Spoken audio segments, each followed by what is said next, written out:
01 કોડિંગમાં લેંગ્વેજમાં પ્રોગ્રામ લખી શકાતો હોવાના કારણે એ બહુ ડિફિકલ્ટ છે અને એટલા માટે એને આપણે લો લેવલ લેંગ્વેજ કહીએ છીએ. નેક્સ્ટ, મશીન લેંગ્વેજમાં કોઈ પેલી જેમ હાઈ લેવલ લેંગ્વેજીસના એક્ઝામ્પલ આપણે જોયેલા બેઝિક ફોરટ્રાન પ્રોગ્રામિંગ લેંગ્વેજીસના, એવા આના કોઈ એક્ઝામ્પલ એટલા માટે નથી. Machine language is machine language, એમાં કોઈ અલગ અલગ પ્રકારની લેંગ્વેજ હોઈ શકે નહીં. એટલા માટે એમાં કોઈ સ્પેશિયલ ટાઈપની લેંગ્વેજીસ ડેવલપ થયેલી હોય એવું કંઈ ના હોય. Next, assembly language. Assembly language એક એવી લેંગ્વેજ છે કે જેમાં થોડું મશીન લેંગ્વેજમાં જેમ ડિફિકલ્ટી જેટલી હતી એટલે એ ડિફિકલ્ટીનું જે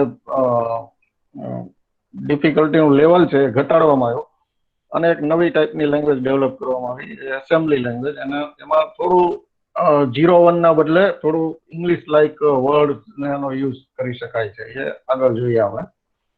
તો એ એસેમ્બલી લેંગ્વેજ. અને થર્ડ ટાઈપની લેંગ્વેજ કે ટોટલી ઇંગ્લિશ લાઇક લેંગ્વેજ અને પ્રોગ્રામરને પ્રોગ્રામ ડેવલપ કરવામાં ખૂબ જ ઇઝી પડે એવી ટાઈપની લેંગ્વેજ છે હાઈ લેવલ લેંગ્વેજ. એટલે 3 ટાઈપની લેંગ્વેજ છે, હાઈ લેવલ લેંગ્વેજ અને એમાં મિડલ લેવલ લેંગ્વેજ પણ એમાં ભેગી આવી શકે છે ત્રીજી ટાઈપમાં, જે સી એક મિડલ લેવલ લેંગ્વેજ છે. એટલે કે પેલું મશીન લેંગ્વેજ અને હાઈ લેવલનું થોડું મિક્સિંગ હોય છે, એટલે ડાયરેક્ટલી એક્સેસ કરી શકે છે પેલા રજિસ્ટર્સ ને સેલ્સ ને મેમરીને. એવી લેંગ્વેજ જે છે મિડલ લેવલ લેંગ્વેજમાં આવશે. એક્ઝામ્પલ્સ જોઈએ આપણે તો અગાઉ જોયું કે basic beginners all purpose symbolic instruction code એનું ફૂલ ફોર્મ છે. તો બેઝિક એક લેંગ્વેજ જે છે એ હાઈ લેવલ લેંગ્વેજ છે. ફોરટ્રાન નું full form formula translator, COBOL common business oriented language અને પાસ્કલ એ બધી છે હાઈ લેવલ લેંગ્વેજીસ છે. સી++ અને જાવા જે છે એ મિડલ લેવલ લેંગ્વેજ છે. એટલે અગાઉ સમજાવ્યું મેં તમને એ રીતે.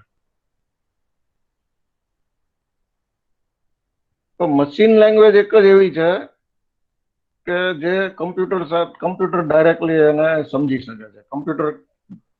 Machine language is the only language the computer can understand.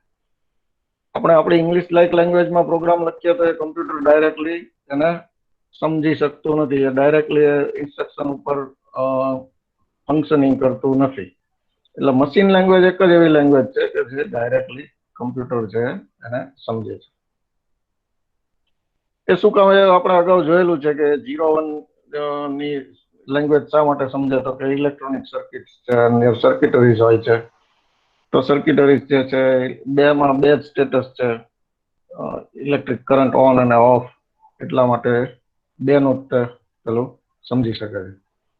ફરીથી કોઈ સ્ક્રીન પ્રેઝન્ટ કરેલો છે તો એ પ્લીઝ.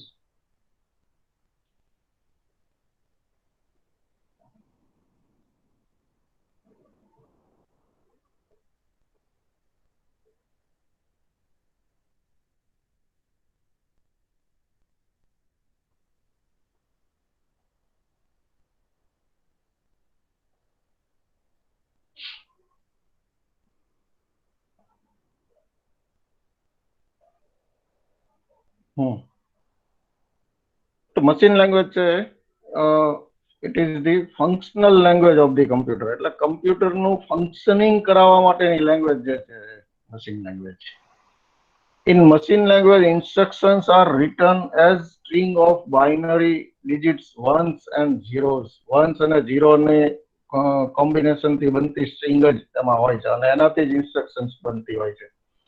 તો machine language instructions are written as string of binary digits ones and zeros.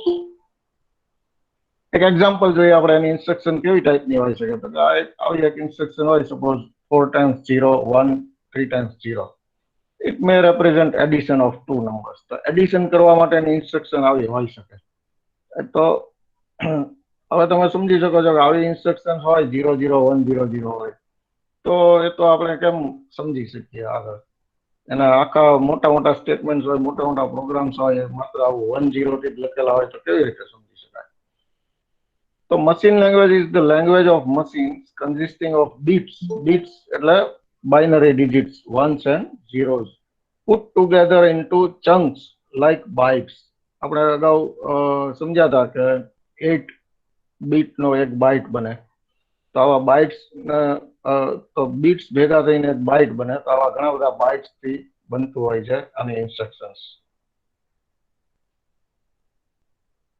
Byte is a group of 8 bits and lots of other sizes. એટલે bytes ઘણા બધા ભેગા કરીએ તો એવી રીતે ઇન્સ્ટ્રક્શન્સ આની બનતી હોય છે. In the old days, we used the plot ones and zeros on graph paper and type them in. એટલે પહેલા શરૂઆતમાં જ્યારે આવી programming languages, high level languages develop નહોતી થઈ અને મશીન લેંગ્વેજમાં જ પ્રોગ્રામ્સ લખાતા હતા ત્યારની વાત છે. તો ત્યારે આવી વન્સ અને ઝીરોઝની ઇન્સ્ટ્રક્શન્સ લખવી પડતી હતી. તો એના માટે કંઈક જેટલું બને એટલું ઇઝી વે અથવા મિસ્ટેક ન થાય એ બધું જોવા માટે જુદી જુદી ટેકનિક અપનાવતી હોય.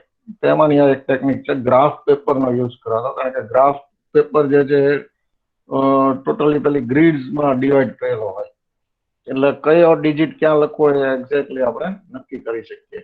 તે ગ્રાફ પેપરનો યુઝ થતો અને એના પર ટાઈપ કરવામાં આવતી ઇન્સ્ટ્રક્શન્સ અને પછી એને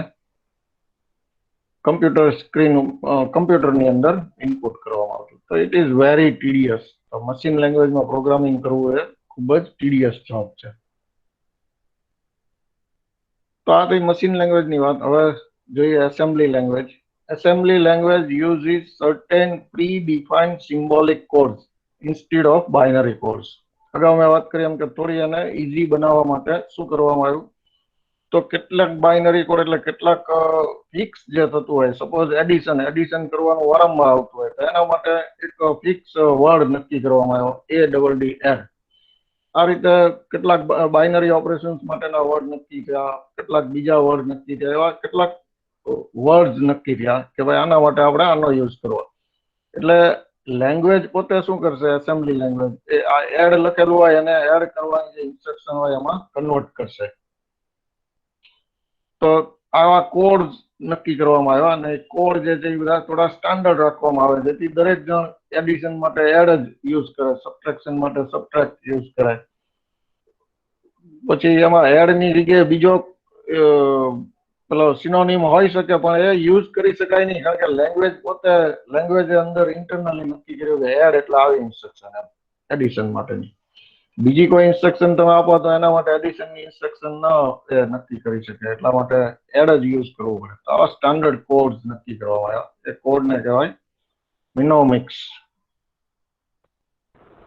So for example, we can use the add mnemonic in place of 4 times 0, 1 and 3 times 0. એટલે આ એડ માટેની જે ઇન્સ્ટ્રક્શનનો બાઇનરી કોડ જે હતો એ બાઇનરી કોડની જગ્યાએ એડિશન માટે ADD એડનો યુઝ કરવામાં આવ્યો. તો પ્રોગ્રામ લખવું થોડું ઈઝી પડે. એટલે આવી જે વારંવાર યુઝ થતી જે ઇન્સ્ટ્રક્શન્સ હોય એના જગ્યાએ તમે આવું આપણે સમજી શકીએ એવી લેંગ્વેજમાં આપણે થોડું ટાઈપ કરી શકીએ. એટલે એસેમ્બલી લેંગ્વેજમાં પ્રોગ્રામિંગ કરવું થોડું ઈઝી બન્યું મશીન લેંગ્વેજ કરતા. It uses more convenient numbers, symbols and abbreviations to describe the huge strings of ones and zeros. એટલે વન્સ અને ઝીરો ની લાર્જ સ્ટ્રિંગ, હ્યુજ સ્ટ્રિંગ હોય એના બદલે એની જગ્યાએ એબ્રિવેટ કરીને આવા સિમ્બોલ્સ અને નંબર્સ નો ઉપયોગ કરી થોડી લેંગ્વેજ ને ઈઝી બનાવી અને લેંગ્વેજ નો ઉપયોગ પણ ઈઝી બન્યો. એટલે અલ્ટિમેટલી પ્રોગ્રામરને ફાયદો થાય તો પ્રોગ્રામ્સ ઝડપથી ડેવલપ થાય. And more memorable to type in instructions. એટલે મેમોરાઇઝ પણ આપણે એને કરી શકીએ ઇન્સ્ટ્રક્શન્સ લખવાની મેથડના. Assembly language lets you use English-like strings instead of numbers to refer to those. એટલે ones અને zeros ની જગ્યાએ English-like string એટલે એડ છે ઇંગ્લિશ નો વર્ડ છે, હવે English-like string નો યુઝ કરવાની પરમિશન આપે છે આપણને assembly language. Then you tell a program called an assembler to assemble your instructions, which just means that they get turned into ones and zeros for you.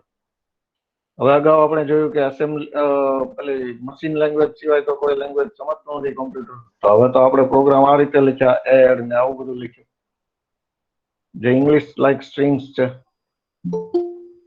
તો computer ને તો આપણા instruction આપી નહીં શકીએ, આપશું તો એ કઈ સમજશે નહીં, એટલે શું કરવું પડે, તો વચ્ચે એક એવું ટ્રાન્સલેટર યુઝ કરવું પડે કે જે આ રીતે જે આપણે લખેલો પ્રોગ્રામ છે એને પાછું મશીન સમજી શકે એવી ઇન્સ્ટ્રક્શન્સમાં કન્વર્ટ કરે.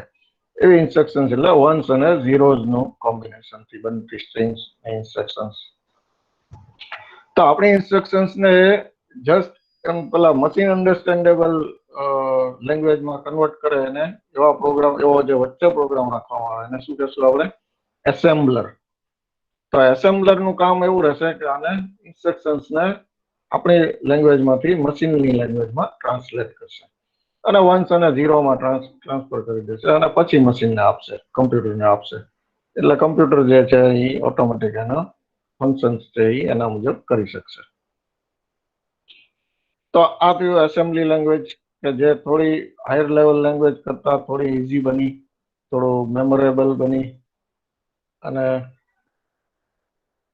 થોડું આપણું કામ સરળ થયું. તો હવે થોડું કામ સરળ થયે આગળ ચાલી શકાશે નહીં, કારણ કે બહુ મોટા મોટા પ્રોગ્રામ્સ ડેવલપ કરવા હોય તો ફરીથી ટાઈમ કન્ઝ્યુમિંગ જોબ તો થઈ જ, અને ટીડીએસ જોબ તો થઈ જ. મેમોરેબલ થઈ થોડી ઘણી, પણ એટલી બધી નહીં. એટલે બાકી 1.0 તો ઇન્સ્ટ્રક્શન્સ લખવી જ પડશે એસેમ્બલી લેંગ્વેજમાં પણ.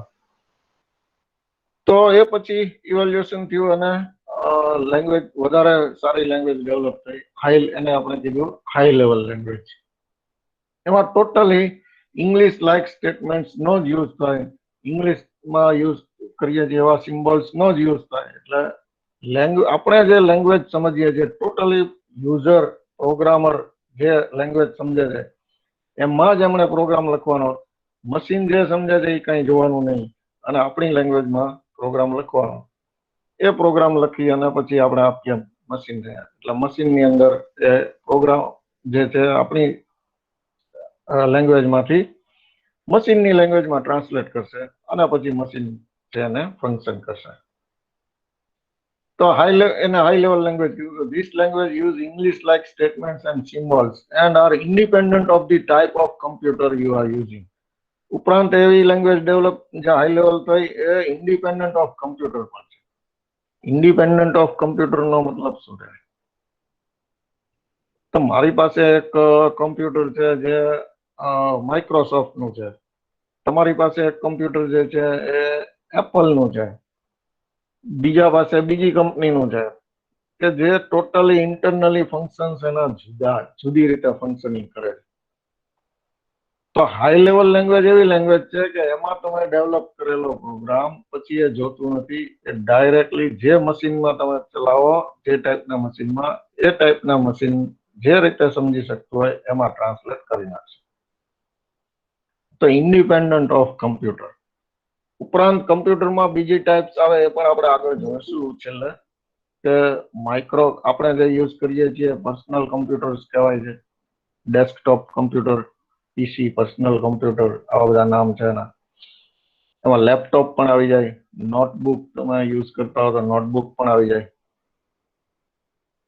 તો આવા જે પર્સનલ કમ્પ્યુટર્સ છે તો એક એટ એ ટાઈમ એક જ યુઝર યુઝ કરી શકાય, એટલે કે સિંગલ યુઝર સિસ્ટમ કહેવાય છે. તો આ એક ટાઈપના કમ્પ્યુટર છે. બીજી ટાઈપના કમ્પ્યુટર મલ્ટી યુઝર સિસ્ટમ હોય કે જેમાં એક કમ્પ્યુટરનો યુઝ એક સાથે એક કરતા વધારે યુઝર કરી શકે એકી સાથે, at a time. 8 user, 16 user, બધું 2 ના પાવરમાં જ હશે. આ કમ્પ્યુટરની વર્લ્ડમાં બધું જ 2 ના પાવરમાં થાય. એટલે at a time 7 maximum capacity 8 હોઈ શકે, પણ મેક્સિમમ કેપેસિટી 7 ના હોઈ શકે. શું કામ? 7 છે 2 ના પાવરમાં નથી આવતું, 8 2 ના પાવરમાં આવશે. એટલે મેક્સિમમ કેપેસિટી 8, 16, 32, 64 આ રીતે હોય છે. જેમ તમારી મેમરી પણ જે છે 256 MB, 512 MB આ રીતે હોય શકે. એટલે 2 ના પાવરમાં જ આવવું જોઈએ. 1 GB થઈ જાય પછી 1024 કરો એટલે 1 GB થઈ જાય. તો કમ્પ્યુટરના વર્લ્ડમાં બધું જ 2 ના પાવર્સમાં જ ચાલશે, બધા ફિગર્સ મોટા ભાગે. તો પેલું આપણે વાત કરતા હતા પેલી કમ્પ્યુટર અલગ અલગ ટાઈપના, તો મલ્ટી યુઝર સિસ્ટમ હોઈ શકે જેની કેપેસિટી આ રીતે હોઈ શકે. તો એવા કમ્પ્યુટરમાં પણ આ જ પ્રોગ્રામ તમે રન કરાવો તો એક્ઝિક્યુટ કરશે, ચાલશે, ફંક્શનિંગ કરશે. એટલે આ લેંગ્વેજ એવી રીતે ડેવલપ થયેલી હોય, તમે કઈ ટાઈપના કમ્પ્યુટરમાં એનો યુઝ કરો છો એનું ઇમ્પોર્ટન્ટ નથી. તમે લેંગ્વેજનો યુઝ કરી અને એના રૂલ્સ મુજબ જો પ્રોગ્રામ ડેવલપ કર્યો હોય તો એ કોઈ પણ ટાઈપના કમ્પ્યુટરની અંદર આ પ્રોગ્રામ રન કરશે. તો હાઈ લેવલ લેંગ્વેજ એવી રીતે ડેવલપ થઈ ગઈ. Next, you can even put in lots of English labels and comments to help remember what the instructions are doing. High level લેંગ્વેજમાં એક બીજી ફેસિલિટી આપવામાં આવી કે તમે જે ઇન્સ્ટ્રક્શન્સ અને જે સેટ ઓફ ઇન્સ્ટ્રક્શન્સ આપો છો તે ઘણી બધી ઇન્સ્ટ્રક્શન્સ એની લેંગ્વેજમાં લખેલી હોય તો ઘણી વાર તમે ઓપન કરો પ્રોગ્રામ, રીઓપન કરો ત્યારે તમને ખ્યાલ ના આવે કે આ બધું શેના માટે લખેલું છે. તો ઉપર તમે કોમેન્ટના ફોર્મમાં તમે એનો કહી શકો કે આ જે હવે પછીનો જે પાર્ટ છે એ આના માટે છે, હવે પછીનો પાર્ટ છે આના માટે છે. તો આવી તમે કોમેન્ટ્સ લખવાની ફેસિલિટી આવી હાઈ લેવલ લેંગ્વેજીસમાં આપવામાં આવે છે. એટલે જેથી કરીને તમે એ બધું યાદ રાખવાની જરૂર ના પડે અને જ્યારે પણ પ્રોગ્રામ ઓપન કરો ત્યારે તમને ખ્યાલ આવે. This makes your program much easier to read and modify. જેથી કરીને આવી ફેસિલિટીને કારણે તમને ફાયદો એ થાય કે એક તો રીડેબિલિટી આવશે અને મોડિફિકેશનમાં ઈઝી બનશે. રીડેબિલિટી મીન્સ કે તમે જ્યારે ઓપન કરો છો પ્રોગ્રામ રીઓપન ત્યારે તમને ઉપર જો કોમેન્ટ્સ લખેલી હોય કે નીચેનો પાર્ટ છે આ આના માટે છે. કોમેન્ટ્સનો મતલબ શું છે? પ્રોગ્રામિંગ લેંગ્વેજને એની સાથે કોઈ મતલબ નથી કોમેન્ટ્સ સાથે. કોમેન્ટ્સ એક એવો પાર્ટ છે પ્રોગ્રામિંગ લેંગ્વેજનો, એક એવો પાર્ટ પ્રોવાઈડ કરવામાં આવ્યો છે કે જેને એને પ્રોગ્રામિંગ લેંગ્વેજ સાથે મિનિંગ નથી, એ માત્ર ને માત્ર તમારા રેફરન્સ માટે જ લખવામાં આવે છે કોમેન્ટ્સ. એટલે એ તમે એ વાંચી લ્યો, તમે સમજી લો, બસ પૂરતું છે. બાકી કમ્પ્યુટરને એની સાથે કઈ મતલબ નથી. તો કોમેન્ટ સેક્શન તમે દરેક પ્રોગ્રામમાં આપી શકો.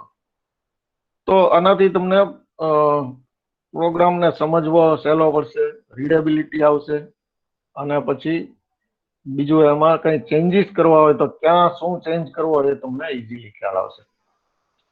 ફોર એક્ઝામ્પલ, એક પ્રોગ્રામ મેં લખ્યો હોય કે ભાઈ 2 નંબરનો એડિશન કરવાનો પ્રોગ્રામ છે તો 4-5 ઇન્સ્ટ્રક્શન થાય જેથી કરીને કોમેન્ટ લખવાની જરૂર એટલા માટે ન પડે, ગમે ત્યારે ઓપન કરો એટલે ખ્યાલ આવી જાય કે આ આવું કંઈક કરે છે. પણ પ્રોગ્રામ તો પછી બહુ મોટા પ્રોગ્રામ બનશે, કારણ કે આપણે જાણીએ છીએ કે કમ્પ્યુટરનો યુઝ તો બધી જગ્યાએ થાય છે, બેન્કિંગમાં અને એવા મોટા સેક્ટર્સમાં પણ કમ્પ્યુટરનો યુઝ થાય. તો એના પ્રોગ્રામ્સ કઈ નાના 4-5 ઇન્સ્ટ્રક્શન્સ ના હોઈ શકે, એ તો ખૂબ મોટા પ્રોગ્રામ્સ હોઈ શકે. તો આટલા મોટા પ્રોગ્રામ્સને તમે જ્યારે મોડિફિકેશન કરવા બેસો, કોઈ બેંકનો પ્રોગ્રામ હોય, બેંકના કોઈ કસ્ટમરની કમ્પ્લેન આવે કે મારામાં મેં આ ઓપરેશન કર્યું, મેં ટ્રાન્ઝેક્શન કર્યું ને આ પેલું થયું નહીં, તો એ શું કામ ના થયું, એ દરેક કસ્ટમરની સેમ ટાઈપની કમ્પ્લેન હોય. એમ કે મને SMS મળતો નથી, તો દરેક કસ્ટમરની એવી જ કમ્પ્લેન હોય કે SMS મળતો નથી. તો તમારે SMS કેમ નથી મળતો એ જોવું હોય તો SMS ના સેક્શનમાં જવું પડે પ્રોગ્રામ ખોલીને, પછી એમાં શું મિસ્ટેક છે એ ફાઇન્ડ કરવું પડે અને ફરીથી એને મોડિફાઈ કરવો પડે. ઇન્સ્ટ્રક્શન્સમાં જે કાંઈ એરર હોય એ કાઢવી પડે, મોડિફાઈ કરવો પડે અને પછી ફરીથી એ પ્રોગ્રામને પાછો ઇમ્પ્લિમેન્ટ કરવો પડે. તો આ પ્રોસેસ તો એ મોડિફિકેશનની પ્રોસેસ થી એક એક્ઝામ્પલ આપ્યું, આવી તો ઘણી બધી હોય છે.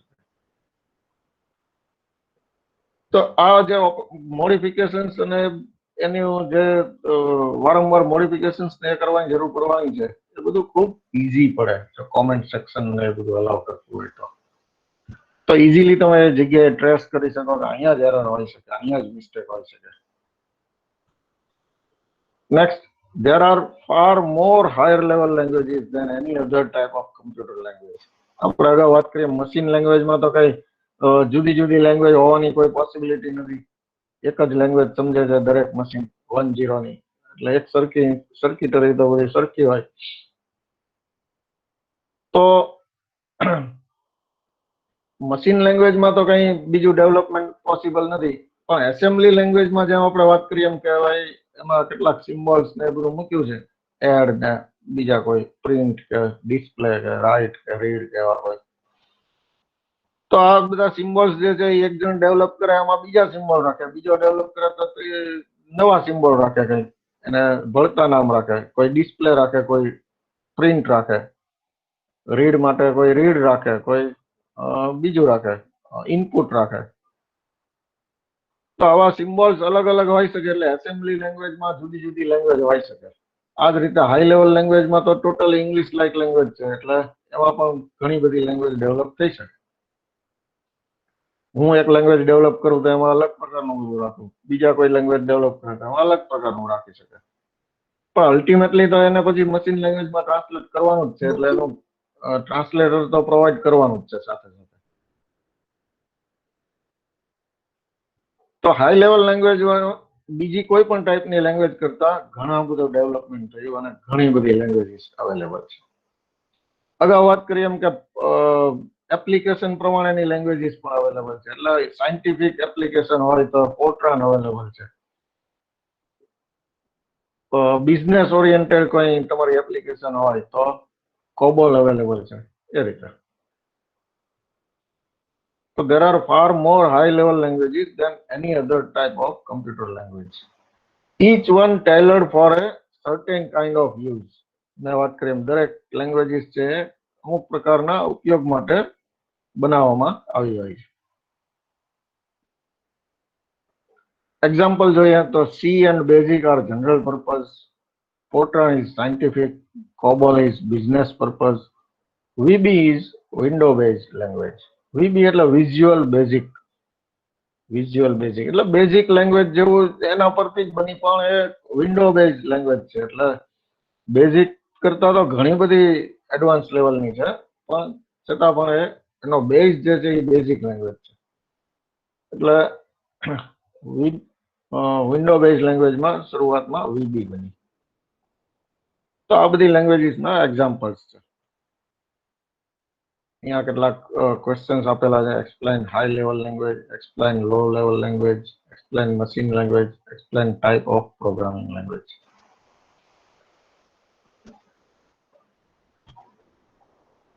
નેક્સ્ટ, હવે વાત આપણે જોયું કે આવી બધી લેંગ્વેજીસ ડેવલપ થઈ, હાઈ લેવલ લેંગ્વેજીસ. તો હાઈ લેવલ લેંગ્વેજીસમાં જે ઇન્સ્ટ્રક્શન્સ આપેલી છે તો આપણે સમજીએ છીએ, કોમ્પ્યુટર તો સમજતો નથી, મશીન તો સમજતો નથી. તો મશીન સમજે એમાં આપણે એને ટ્રાન્સલેટ તો કરવું પડશે. તો એ ઇન્સ્ટ્રક્શન્સને એક લેંગ્વેજમાંથી બીજી લેંગ્વેજમાં ટ્રાન્સલેટ કરવા માટે જે વચ્ચે પ્રોગ્રામ એક રાખવામાં આવે, મશીન આગળ મોકલતા પહેલા એમાંથી પાસ થાય, એનો સ્ટડી કરવાનો છે આપણે. તો એ બધું શું છે? તો એક છે કમ્પાઇલર, બીજું છે ઇન્ટરપ્રિટર અને ત્રીજું છે translator. The concept of compiler, interpreter and translator. Compiler, a computer program which reads source code. Source code એટલે યુઝરે, પ્રોગ્રામરે જે પ્રોગ્રામ બનાવ્યો છે પોતાની લેંગ્વેજમાં એને કહેશું આપણે source code. And outputs assembly code. એટલે આ કમ્પાઇલર એવો પ્રોગ્રામ છે કે જે આ સોર્સ કોડને રીડ કરશે અને એને એસેમ્બલી કોડમાં ટ્રાન્સલેટ કરશે. એ જે ટ્રાન્સલેટ થાય એને આપણે ઓબ્જેક્ટ કોડ કહેશું. ઓબ્જેક્ટ ફાઇલ અથવા ઓબ્જેક્ટ કોડ. તો એસેમ્બલી કોડમાં ટ્રાન્સલેટ કરે અથવા તો એક્ઝિક્યુટેબલ કોડમાં ટ્રાન્સલેટ કરશે. તો એક્ઝિક્યુટેબલ કોડ એટલે મશીન જે છે, કમ્પ્યુટર જે છે એ ડાયરેક્ટલી અન્ડરસ્ટેન્ડ કરી શકે એવો કોડ એટલે એક્ઝિક્યુટેબલ કોડ કહેવાય. એટલે ડાયરેક્ટલી પછી કમ્પ્યુટર એક્સેપ્ટ કરી લે અને એને એક્ઝિક્યુશન કરશે. એટલે 1 by 1 ઇન્સ્ટ્રક્શન્સને ફોલો કરશે. એવા કોડને કહેશું આપણે એક્ઝિક્યુટેબલ કોડ. તો તમે કેટલીક ફાઇલમાં એક્સટેન્શન, પેલા એપ્લિકેશનમાં ને એમાં exe એવું પેલું એક્સટેન્શન ફાઇલનું જોતા હશે. નોટપેડમાં ફાઇલ બનાવો તો એનું એક્સટેન્શન હોય txt. એટલે જેથી ખબર પડે આ ટેક્સ્ટ ફાઇલ છે, આની અંદર માત્ર ટેક્સ્ટ લખેલી છે, એમાં કોઈ પિક્ચર કે એવી વસ્તુ ના હોય, એટલે એને ટેક્સ્ટ ફાઇલ કહેવાય. તો એનું એક્સટેન્શન txt હોય. એક્સટેન્શન મીન્સ ફાઇલના નામ પછી એક ડોટ આવે, ડોટ પછી વધારાનું આ 3 લેટરનું કે પેલું જે આવે એને એક્સટેન્શન કહેવાય. એટલે ફાઇલનું નામ તમે જે આપ્યું હોય તે પણ આગળ એટલું લગાડી દે .txt. તો વર્ડ ફાઇલ કોઈ પણ હોય તો તમે નામ જે આપો તે પણ આગળ .doc કે હવેના વર્ઝનમાં docx લગાડે છે. તો એક્સ પણ એક્સટેન્શન જ બતાવે, એક્સટેન્ડેડ એક્સટેન્શન એટલે એના માટે એક્સ નો યુઝ થયો. એક્સટેન્શનમાં પણ એક્સટેન્ડ કર્યું. જૂનું વર્ડ ફાઇલ હોય તો એમાં doc હોય, નવી વર્ડ ફાઇલ હોય તો docx હોય. એક્સેલ ફાઇલ જોશો તો એનું એક્સટેન્શન, ઈ ફાઇલનું એક્સટેન્શન XLS હશે. તો આવું exe જેનું એક્સટેન્શન હોય એવી ફાઇલ એક્ઝિક્યુટેબલ ફાઇલ હોય. એટલે એપ્લિકેશન જે હોય એનું મોસ્ટલી એક્સટેન્શન exe હોય. કેટલીક એપ્લિકેશન એવી હોય છે કે જેનું એક્સટેન્શન com હોય. કોમ રાખવાનું કારણ કમાન્ડ પ્રોસિજર એવું એક મિનિંગ એનો થતો, એટલા માટે COM રાખતા. નોર્મલી ઓપરેટિંગ સિસ્ટમ્સની જે એક્ઝિક્યુટેબલ ફાઇલ્સ હોય એ કેટલીક જે છે મેમરીમાં જ રહે, પ્રાઇમરી મેમરીની અંદર રહે તમને, અને એનું એક્ઝિક્યુશન ફાસ્ટ હોય એવી ફાઇલોનું એક્સટેન્શન COM રાખવામાં આવતું. કોમ કમાન્ડ પ્રોસિજર એવું એનું ફૂલ ફોર્મ થાય છે. તો કમ્પાઇલર શું છે? કમ્પાઇલર એક પ્રકારનો કમ્પ્યુટર પ્રોગ્રામર જ છે. એનું કામ શું છે? તો સોર્સ કોડને રીડ કરે છે અને ત્યાર પછી એનું આઉટપુટ જે છે એ કાં તો એસેમ્બલી કોડમાં હોય અથવા તો એક્ઝિક્યુટેબલ કોડમાં હોય. આવા પ્રોગ્રામને કહેવાય છે કમ્પાઇલર. એટલે કમ્પાઇલરનું કામ શું છે એ તમને ખ્યાલ આવી ગયો હશે કે ઇંગ્લિશ લાઇક લેંગ્વેજમાં જે પ્રોગ્રામ લખેલો હોય એને ટ્રાન્સલેટ કરી અને મશીન અન્ડરસ્ટેન્ડેબલ લેંગ્વેજમાં ટ્રાન્સલેટ કરવું. So it is a program that translates software written in source code. Source code એટલે હવે સમજી ગયા હશો કે આપણે ઇંગ્લિશ લાઇક લેંગ્વેજમાં, પ્રોગ્રામિંગ લેંગ્વેજીસમાં જે લખવામાં આવે છે પ્રોગ્રામ એને સોર્સ કોડ કહેવાય. Written in source code into instructions that a computer can understand. Computer સમજી શકે એવી લેંગ્વેજમાં ટ્રાન્સલેટ કરવાનું કામ જે છે એ આ પ્રોગ્રામ કરે છે, કમ્પાઇલરનો પ્રોગ્રામ. તો એ પણ એક પ્રોગ્રામ છે એટલે અગેન એને સોફ્ટવેર કહેશું આપણે. કમ્પ્યુટરમાં હાર્ડવેર અને સોફ્ટવેર શું છે એ પણ તમને થોડો ખ્યાલ આવ્યો હશે. હાર્ડવેર એટલે આ જે બધા ડિવાઇસીસ છે, મોનિટર હોય, સ્ક્રીન હોય, કીબોર્ડ હોય, માઉસ હોય, માઇક્રોફોન હોય, સ્પીકર હોય, આ બધા ડિવાઇસીસ જે ફિઝિકલી વિઝિબલ છે, એ વિઝિબલ છે. જે વિઝિબલ ડિવાઇસીસ છે એને હાર્ડવેર કહેવાય છે. પછી તમે ઓપન કરો કમ્પ્યુટર તો પેલું બોક્સ વાળા કમ્પ્યુટર હોય તો CPU અલગ છે. આમાં લેપટોપમાં તમે જે કીબોર્ડ યુઝ કરો છો એની નીચે CPU હોય છે, એની સાથે નીચે. તો CPU તમે ઓપન કરશો તો એમાં ફિઝિકલી વિઝિબલ ડિવાઇસીસ હોય છે. તો આવા જે વિઝિબલ ડિવાઇસીસ છે, વિઝિબલ અથવા તો ટચેબલ, જેને ટચ કરી શકાય એવા ડિવાઇસીસને હાર્ડવેર કહેવાય. એ સિવાય આ પ્રોગ્રામ જે છે, પ્રોગ્રામ છે એ વિઝિબલ નથી અથવા ટચેબલ નથી. અને ટચ ના કરીએ તો કમ્પ્યુટર ઓપન કરશો, અંદર પ્રોગ્રામ કઈ તમને કે આ પ્રોગ્રામ મેં ટચ કર્યું કે આ પ્રોગ્રામ મને દેખાયો એવું કઈ હોય નહીં. તો એવો પાર્ટ જે છે સોફ્ટવેર છે. પેન ડ્રાઈવ ની અંદર તમે ઘણું બધું સ્ટોર કરો, પેન ડ્રાઈવ તમે ખોલી નાખો. ઘણા બધું ખોલી નાખવાનો બહુ શોખ હોય. ઘણા સ્કૂટર્સ ખોલી નાખતા હોય, કાર ખોલી નાખતા હોય, બધું ખોલી નાખે. ઘરમાં કોઈ ડિવાઇસીસ હોય તો એ પણ મોબાઈલ હોય, મોબાઈલ બગડે તો પોતે જાતે ટ્રાય કરે ખોલીને કરવાનું.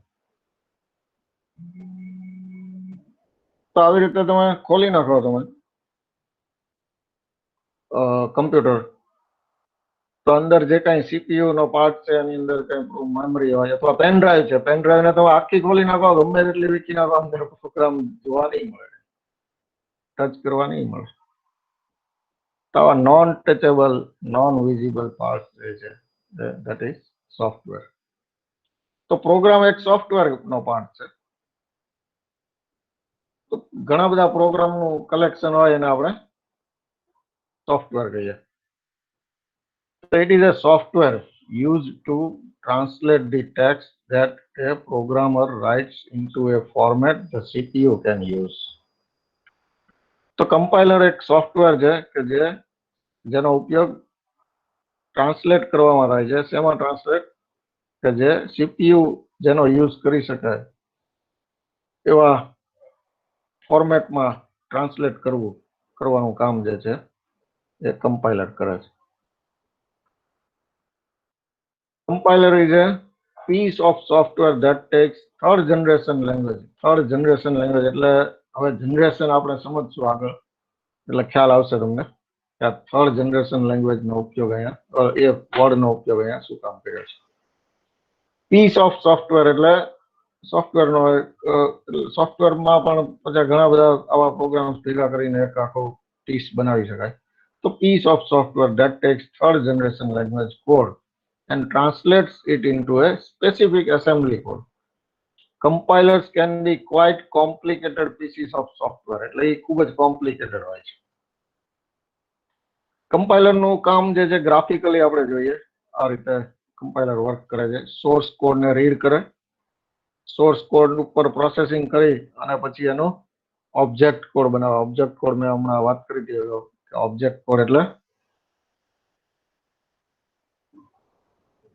પેલા એસેમ્બલી લેંગ્વેજ સમજી શકે એવા કોડમાં ટ્રાન્સલેટ કરવું એટલે એવો કોડ એટલે ઓબ્જેક્ટ કોડ. ફરી પ્રોસેસિંગ કરીને મશીન સમજી શકે એવામાં ટ્રાન્સલેટ કરશે એટલે મશીન કોડ છેલ્લે મળશે મશીન કોડ. તો સોર્સ કોડ એના ઉપર પ્રોસેસિંગ કરીને પ્રી પ્રોસેસિંગ કરીને ઓબ્જેક્ટ કોડ બનશે. ઓબ્જેક્ટ કોડમાંથી પ્રોસેસિંગ કરીને મશીન કોડ બનાવશે. તો આ એક ગ્રાફિકલી એનું પેલું છે એક્સપ્લેનેશન કમ્પાઇલર કેવી રીતે વર્ક કરે એનું. તો બીજી ટાઈપ છે કમ્પાઇલર જેવીની શ્રેણીમાં જ આવતું બીજું છે ઇન્ટરપ્રિટર. ઇન્ટરપ્રિટર કેવી રીતે કામ કરે? કમ્પાઇલર આપણા જોયું આટલું બધું પણ એની સરખામણી હવે ઇન્ટરપ્રિટર જોશું એટલે ખ્યાલ આવશે કે ઇન્ટરપ્રિટર કરતા થોડું કમ્પાઇલર કેમ જુદું પડે. ઇન્ટરપ્રિટર ટેક્સ એ સિંગલ ઇન્સ્ટ્રક્શન એઝ ઇનપુટ. એટલે આખો ઓલામાં આપણે જયારે વાત કરી કે આખો સોર્સ કોડ આખો જ લઈ લેશે, એ આખાને ટ્રાન્સલેટ કરશે. તો પ્રોબ્લેમ શું થાય? આખો સોર્સ કોડ ને ટ્રાન્સલેટ કરવા કરશે તો એમાં શું પ્રોબ્લેમ શું થાય જોઈએ આપણે. તો પ્રોગ્રામની ઇન્સ્ટ્રક્શન્સ જે તમે લખી હોય, પહેલી ઇન્સ્ટ્રક્શન ઓકે હોય, બીજી ઇન્સ્ટ્રક્શન ઓકે હોય, ત્રીજી ઇન્સ્ટ્રક્શન ઓકે હોય, પણ ચોથી ઇન્સ્ટ્રક્શનમાં કઈક મિસ્ટેક હોય. એ મિસ્ટેક હોય તો એ તો ટ્રાન્સલેટ કરી શકે નહીં. ટ્રાન્સલેશન ની ક્યારે કરે કે એને પણ આપણે ટ્રાન્સલેટ કરવા માટે તો ઇન્સ્ટ્રક્શન જ આપી છે ને. બેઝિકલી તો પ્રોગ્રામ જ છે ટ્રાન્સલેટ કરવાનો હોય તો ઇન્સ્ટ્રક્શન મુજબની કઈ અંદર ના મળે ને તો એને ટ્રાન્સલેટ કરવામાં પ્રોબ્લેમ થાય. ટ્રાન્સલેટ કરવામાં પ્રોબ્લેમ થાય તો એરર આવે. આવી એરર નું નામ આપણે આપીએ છીએ સિન્ટેક્સ એરર. Syntax error. તો ટ્રાન્સલેટ કરતી વખતે આવી કઈ એરર આવી હોય ચોથી ઇન્સ્ટ્રક્શનમાં તો એ એરર સાથે પછી આગળ વધે. પાંચમી ઇન્સ્ટ્રક્શન, છઠ્ઠી ઇન્સ્ટ્રક્શન, ફરી પછી સેવન્થ ઇન્સ્ટ્રક્શનમાં કઈક એરર હોય તો એરર ને નોટ ડાઉન કરે, આગળ વધે. આ રીતે આખો સોર્સ કોડ લઈ અને જેટલી એરર્સ હોય એ બધી એરર્સ એકી સાથે તમને ડિસ્પ્લે કરી દે કે ભાઈ આટલી તમારા પ્રોગ્રામમાં એરર છે કે જેનાથી એ ટ્રાન્સલેટ કરવામાં મુશ્કેલી થાય અને ઓબ્જેક્ટ કોડ બનતો નથી. એનો ઓબ્જેક્ટ કોડ બનતો નથી એટલે તમે એને મશીન લેંગ્વેજમાં ટ્રાન્સલેટ થતો નથી આગળ, અને મશીન લેંગ્વેજમાં ટ્રાન્સલેટ થતો નથી એટલે આગળ એક્ઝિક્યુશન પોસિબલ નથી. તો ઓબ્જેક્ટ કોડ ના બને એટલે આગળની પ્રોસેસ બધી અટકી જાય. એ શું કામ આવી અટકી ગઈ? શું પ્રોબ્લેમ થયો? કે તમારી ઇન્સ્ટ્રક્શનમાં એરર હતી. એક એરર નહોતી પણ જેટલી એરર હતી એ બધી એક સાથે કલેક્ટ કરીને બધી એરર તમને બતાવી દે. ઈ કામ કમ્પાઇલરનું. એટલે કમ્પાઇલર છે એ આખો સોર્સ કોડ એકી સાથે ટ્રાન્સલેટ કરવા બેસશે અને જેટલી એરર હોય એ નોટ ડાઉન કરીને તમને ડિસ્પ્લે કરશે કે આટલી એરર છે. તો ઇન્ટરપ્રિટર નું કામ એવું નથી. ઇન્ટરપ્રિટર શું કરે? ઇન્ટરપ્રિટર ટેક્સ એ સિંગલ ઇન્સ્ટ્રક્શન એઝ ઇનપુટ. પહેલી ઇન્સ્ટ્રક્શન લેશે અને એને ટ્રાન્સલેટ કરવાનો ટ્રાય કરશે ઓબ્જેક્ટ કોડમાં. તો ઓબ્જેક્ટ કોડમાં જો એ ટ્રાન્સલેટ થઈ જાય, કોઈ એરર ન હોય તો પછી આગળ બીજી ઇન્સ્ટ્રક્શન લેશે. બીજીમાં પણ કોઈ પ્રોબ્લેમ ન આવ્યો તો આગળ ત્રીજી લેશે. ધારો કે ત્રીજી ઇન્સ્ટ્રક્શનમાં કઈ એરર છે, તે ત્યાં તમને આગળ વધતા પહેલા જ તમને બતાવી દેશે કે અહીંયા એરર છે. એટલે આગળ શું એરર છે આગળની ઇન્સ્ટ્રક્શન્સમાં એનો તમને ખ્યાલ અત્યારે એને છે નહીં, એટલે તમને પણ નહીં ખ્યાલ આવે, તમને ડિસ્પ્લે નહીં કરી શકે. એના કારણે પ્રોબ્લેમ શું થાય, આગળના પ્રોગ્રામમાં એરર હોય તો એ હજી એમની એમ રહી છે, એમની તેમ. તમે તો માત્ર થર્ડ ઇન્સ્ટ્રક્શનમાં જે એરર છે એ જ તમને ખ્યાલ આવ્યો, એટલે એ તમે દૂર કરો. ફરીથી તમે પાછળ ઇન્ટરપ્રિટરને મોકલો. ફરીથી ઇન્ટરપ્રિટર જે છે એ ચેક પાછું પહેલી ઇન્સ્ટ્રક્શન થી ચેક કરશે, પહેલીમાં એરર નથી, બીજીમાં એરર નથી, સીધું ત્રીજી નહીં જાય, પહેલી પાછી ચેક કરશે જ. એરર નથી, બીજી નથી માં એરર નથી, ત્રીજીમાં એરર હતી એ તમે દૂર કરી તો ચોથી ઇન્સ્ટ્રક્શન ઉપર જશે, પાંચમી જશે, ફરી પાછી છઠ્ઠી લાઈનમાં છઠ્ઠી ઇન્સ્ટ્રક્શનમાં એરર આવી, કઈક પ્રોબ્લેમ છે એને ટ્રાન્સલેશન કરવામાં, ઓબ્જેક્ટ કોડમાં કન્વર્ટ કરવામાં, તો એ ત્યાં છઠ્ઠી અટકી જશે. એટલે 1 by 1 ઇન્સ્ટ્રક્શન લે. The interpreter takes single instruction as input. No intermediate object code is generated. એટલે આખો ઓબ્જેક્ટ કોડ એકી સાથે જનરેટ કરતું નથી. Conditional control statements are execute slower. આમાં કેટલીક કન્ડિશનલ સ્ટેટમેન્ટ હોય કે ભાઈ જો આવી કન્ડિશન સેટિસ્ફાય થતી હોય તો આમ કરો. તમે બેંકનો પ્રોગ્રામ રન કરતા હો, બેંકની એપ્લિકેશન, ઇન્ટરનેટ બેન્કિંગ, તેમાં 10,000 થી વધારેનું સપોઝ અલાઉ ન કરતા હોય, મોટું ટ્રાન્ઝેક્શન એક એકાઉન્ટમાંથી બીજા એકાઉન્ટમાં ટ્રાન્સફર કરવું, તો તમે ટ્રાન્સફર કરવા માટે અમાઉન્ટ આપો છો 20,000, 20,000, તો એ કન્ડિશન આવી ને કે ભાઈ અમાઉન્ટ ટ્રાન્સફર જે કરવાની છે 10,000 ની અંદર છે ને, તો એને પ્રોબ્લેમ ન થવો જોઈએ, તો એ આગળ વધવું જોઈએ. પણ 10,000 થી વધારે છે એટલે તરત તમને કહે કે ભાઈ આટલી તમારી લિમિટ નથી. તમે એટીએમ માં જાઓ છો તો એટીએમ માં એ જ થાય છે. 20,000 ની લિમિટ હોય તો તમે 30,000 એટીએમ માંથી વિથડ્રો કરવા જતા હો તો તમને તરત કહી દે કે ભાઈ બિયોન્ડ લિમિટ. શું કામ? અંદર એક ઇન્સ્ટ્રક્શન છે ચેકિંગ માટેની. શું ચેક કરે છે કે તમારી લિમિટ આટલી છે 20,000 ની, તો 20,000 કરતા વધારે અમાઉન્ટ તમે વિથડ્રો કરવા નથી માંગતા ને, એટલે તમે વિથડ્રો કરવાની અમાઉન્ટ જે આપી છે એને કમ્પેર કરશે. જો 20,000 ની અંદર હોય તો આગળ વધશે, નહીતર પછી શું કરે, મેસેજ ડિસ્પ્લે કરે કે your amount is beyond limit. એટલે આવા સ્ટેટમેન્ટ ને, આવા ઇન્સ્ટ્રક્શન ને કન્ડિશનલ ઇન્સ્ટ્રક્શન કહેવાય છે. If this then do this, otherwise do this. If your withdraw amount is less than 20,000 then એને આપી દો, એટલે ટ્રાન્ઝેક્શન આગળ વધારો, એટલે કે એને જે કેશ કલેક્ટ કરવાની જશે. અને ઇફ 20,000 થી વધારે હોય, if greater than 20,000 then display a message there that your amount is, withdrawal amount is beyond limit. આવો મેસેજ ડિસ્પ્લે થાય અને કેશ આપવાની નથી. તો આવા સ્ટેટમેન્ટને કહેવાય કન્ડિશનલ સ્ટેટમેન્ટ. આવા કન્ડિશનલ સ્ટેટમેન્ટ જે છે ને એ આમાં ઇન્ટરપ્રિટરમાં સ્લો, એનું એક્ઝિક્યુશન સ્લો હોય. શું કામ? કે કન્ડિશન એક તો ચેક કરવાની, પછી કોઈ પર્ટિક્યુલર ઇન્સ્ટ્રક્શન પર જમ્પ કરવાનો, આમ ના થાય તો બીજી ઇન્સ્ટ્રક્શન પર જમ્પ કરવાનો. એટલે આ જમ્પિંગ છે એ અલગ અલગ જગ્યાએ હોય. તો આવી ઇન્સ્ટ્રક્શન છે એનું એક્ઝિક્યુશન ઇન્ટરપ્રિટરમાં સ્લો થાય. કમ્પાઇલરમાં તો એ બધું એકી સાથે જ ટ્રાન્સલેટ કરે છે, એટલે એમાં પ્રોબ્લેમ નહીં થાય, કારણ કે આખાનો ઓબ્જેક્ટ કોડ એકી સાથે બની જતો હોય. ઇન્ટરપ્રિટર 1 by 1 ઇન્સ્ટ્રક્શન ફોલો કરે છે, એટલા માટે એમાં memory requirement is less. Memory ઓછી જરૂર પડે. ઓલામાં આખો પ્રોગ્રામ જેવડો પણ મોટો હોય, ખૂબ મોટો પ્રોગ્રામ હોય તો પણ એનો આખો પ્રોગ્રામને ટ્રાન્સલેટ કરીને એનો ઓબ્જેક્ટ કોડ એને રાખવો જ પડે. એટલે એના માટે મેમરી છે એ વધી જાય છે. જ્યારે અહીંયા એક એક ઇન્સ્ટ્રક્શન કન્વર્ટ કરે છે, એટલે memory requirement is less. Every time higher level program is converted into lower level program. મેં અગાઉ વાત કરી એમ કે પાછું પહેલી ફર્સ્ટ ઇન્સ્ટ્રક્શન થી સ્ટાર્ટ કરે દરેક વખતે, એવરી ટાઈમ. જેટલી બીજો નંબરે તમે જેટલી વાર એને એક્ઝિક્યુટ કરો એટલી વખત ફરીથી પાછું પહેલી લાઈન થી સ્ટાર્ટ કરીને છેલ્લી લાઈન સુધી જઈને ઓબ્જેક્ટ કોડમાં કન્વર્ટ કરશે. જેટલી વાર આ પ્રોગ્રામનો યુઝ કરો એટલી વાર. કમ્પાઇલરમાં આવું ના થાય. શું કામ કે એકવાર ઓબ્જેક્ટ કોડ બની ગયો એટલે પછી તમારે એને ઓબ્જેક્ટ કોડને જ મશીન કોડમાં ટ્રાન્સલેટ કરવાનો બાકી રહ્યો કામ. પછી જ્યારે પ્રોગ્રામ તમે એક્ઝિક્યુટ કરો ત્યારે એક્ઝિક્યુટેબલ મોડમાં જે પ્રોગ્રામ હોય એ જ તમારો એક્ઝિક્યુટ થાય. ઓલાને ભૂલી જવાનો પછી સોર્સ કોડને.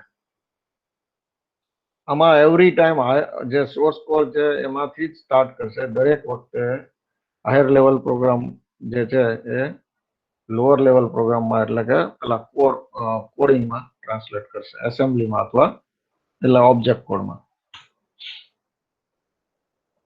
Errors are displayed for every instruction interpreted. જેમ જેમ પેલી એરર આવતી જાય એમ એમ ડિસ્પ્લે કરતું જશે. The interpreter can immediately execute high-level programs. Thus, interpreters are sometimes used during the development of a program. એક ઇન્સ્ટ્રક્શન જોઈતું હોય ને તો એનો ઘણી વખત પ્રોગ્રામ ડેવલપમેન્ટમાં વધારે ઉપયોગી થાય. શું કામ કે દરેક ઇન્સ્ટ્રક્શન જે છે એ આપણી ક્લિયર થતી જાય. પેલા કમ્પાઇલરની અંદર આખો પ્રોગ્રામમાં જેટલી એરર, માનો કે 100 એરર આવી તો 100 એરર ને ગોતવી, એક એરર કાઢવા જાવ તો એની ઇફેક્ટ બીજા ઉપર પડે. આ બધા પ્રોબ્લેમ્સ થાય. જ્યારે ઇન્ટરપ્રિટરમાં 1 બાય 1 ઇન્સ્ટ્રક્શન નું પેલું થતું હોય ટ્રાન્સલેશન, એટલે અમુક ક્લિયર થતી જાય. ક્લિયર થતું જાય પછી પાર્ટને જોવાની જરૂર ના પડે. તો પ્રોગ્રામ ડેવલપમેન્ટ વખતે આનો ઘણી વખત યુઝ કરી શકાય. એ સારું પડે.